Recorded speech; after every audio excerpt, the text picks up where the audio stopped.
You're listening to the Stop Binge Eating podcast with Kirsten Sarfty, episode number 311. Welcome to the Stop Binge Eating podcast.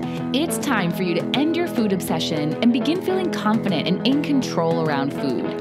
You are absolutely capable of eliminating binge eating from your life, and I'm going to show you how by giving you simple tools and insights that you can apply in your own life.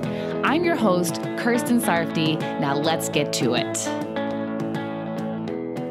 Hello. If you were to describe yourself, what would you say? What kinds of descriptors would you use? And if you were to describe your body, what words and descriptions would you use? If you were to describe your eating habits and your relationship with food, what would you say? If you were to describe your life, how would you describe it? I'd suggest that you really take some time to answer those questions. Write down your answers. See what comes up. Because your answers to these questions matter a lot. How you describe these different things about yourself is going to affect you maybe more than you even know. And it can give you some insight into why you behave and eat the way you do. So often we use the self-descriptors we use and don't think much about them. Usually because we think they're just facts. We think that how we're describing ourselves, our bodies, the food we eat, how we eat, our relationship with food, and our lives is factually how they are.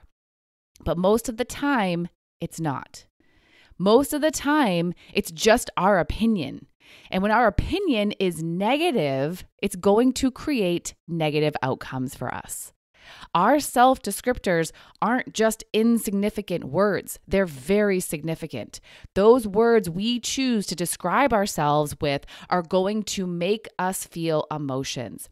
We're going to feel something when we use those words, and whether we feel good or bad is going to be determined by those words, by the descriptors we choose. And not only are we going to feel good or bad, how we behave is going to be affected by that good or bad feeling. Those good or bad feelings are going to drive us to act in good or bad ways, desirable or undesirable ways, in ways we want to or ways we don't. The descriptors and words you use to describe yourself aren't just meaningless words. They're going to affect how you feel and how you behave. So if you're doing things you don't want to be doing, and if you don't like how you feel, take a look at what you think about yourself and how you describe things about yourself. See if you're describing these things about yourself in a negative way, because how you describe yourself will show up in how you behave. What you believe about yourself is how you will be. So, for example, if you describe yourself as a failure, you're going to act like a failure. If you describe your relationship with food as being unhealthy, you're going to keep acting in ways that perpetuate an unhealthy relationship with food. If you describe your body as disgusting, you're not going to treat it well. Basically, you'll treat it disgustingly. If you describe your life as boring or stressful, you're going to act in ways that contribute to the boringness or stressfulness. And this happens because of what's in between your description and your actions. In between is the emotion that the descriptors create, as I talked about a moment ago, and those emotions are going to drive certain actions. If you describe yourself as a failure, you're going to feel like a failure. You're going to feel inadequate. And when you feel that way, you're likely going to just give up, stop trying, do nothing, and fail more. If you describe your relationship with food as being unhealthy and you feel ashamed when you think this, or you feel disappointed, when you feel that way, you're again likely to do nothing, to change nothing, because those are not feelings that drive us to change. They drive us to stop. And if you describe your body as disgusting, that's another descriptor that's likely going to cause you to feel ashamed. And shame will drive you to hide, to do nothing that will make anything better. Even worse, you might engage in behaviors that make things worse for you, like binging or overeating, because you feel so bad and think that eating will help you to feel some kind of joy, something better than the shame you're feeling. And if you describe your life as being boring, Thinking that way is going to cause you to feel bored or feel disappointed or some feeling like that. And when you feel that way, you'll likely engage in inaction and do nothing and stay bored. And it's the same process with stress, where if you think your life is stressful, you're going to feel stressed and you're going to act stressfully, contributing to your stressful life. It's all connected, and it all begins with your self-talk, your self-beliefs, and your self-descriptors. And again, they are not facts. They are words you're choosing, descriptors you're choosing, and they're your opinion. If you believe about yourself any of the examples I just gave you, know that you are not factually that way. And we know this, that they are not facts, because not everyone would agree. I've had so many of my group members come into my program using descriptions about themselves like the ones I mentioned. And not only do I not agree with them, but so many of the other members in the group don't either. We choose different words to describe them because we don't choose to be so negative about them. We do this kind of thing with people in our lives all the time. A friend of yours might talk about how fat and ugly she is, and you disagree. It's not a fact that they are. They're just choosing to use those words, and it's affecting how they feel and act. And you're choosing different words about the same exact body. I hear people all the time, both in my group and in my personal life, talk about how certain foods they eat are bad, or how they're being bad, or saying they can't control themselves around certain foods. And they have no idea how it's affecting them. They think they're just telling it like it is, but they're not. They're choosing to speak of themselves this way, and they don't have to. And neither do you if you do that too. You get to describe yourself and things about yourself however you want to, and choose whatever words you want to. You don't have to be so negative, defeating, harsh, or mean. And you don't have to try and bullshit yourself to try to be positive either. What you can do is be more neutral with yourself and actually be more factual with yourself. You don't have to describe yourself as a failure. You can describe yourself as someone who has made mistakes and just hasn't figured it out yet, but will.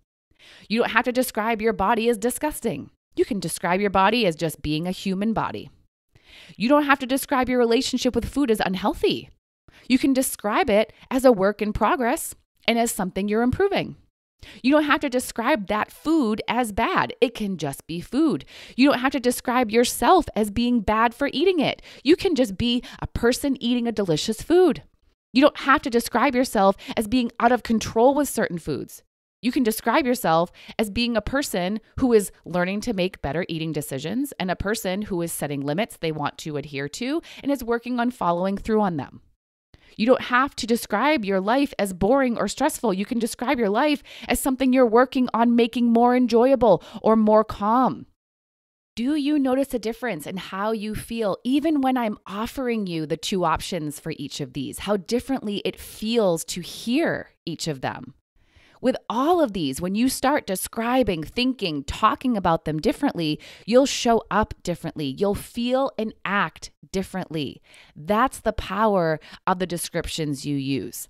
It's the same reason why we choose certain words and phrases when we're speaking to other people, especially when we're talking about something we want them to improve on. We choose our words wisely, so we're not being so harsh or bringing them down, because we don't want to discourage them or influence them to feel bad. We want to try to encourage them. We want to help to motivate them. So we try to be as neutral as possible with our words, both in our descriptions of where they are now and what they're doing now, and what we want them to do differently and how. Instead of telling a person they're totally screwing up and aren't doing anything right, I might say that mistakes have been made, and then factually go over what they did incorrectly and explain how they can improve. It's going to feel so much better for them, which will encourage better action for them. Do the same for yourself. Be more neutral and encouraging instead of negative when you're describing yourself.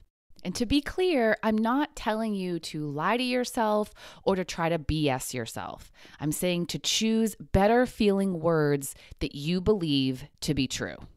You can be a work in progress, someone who is working on changing, not someone who is stuck. You get to decide which one you are. You choose your words. You choose your descriptors. You have more than one option. The negative thing you've been using isn't your only option. Choose ones that are going to be useful, that will actually drive the actions you want to be taking, and that will help you to be the person you want to be. You can be that person. And it's all going to start with your self descriptors. So challenge any beliefs you have that are things you think just are. Like, this is just who I am, and this is just how I am, or how it is. You probably aren't, and it probably isn't, at least not in the way you're describing it with the words you're choosing. Explore other options. They exist. All right?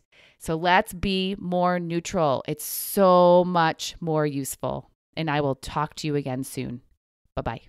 Thank you for listening to the Stop Binge Eating podcast. If you like what you heard today and you want more, go to coachkir.com/free. That's COACHKIR.com/free to get some awesome free stuff to help you stop binge eating.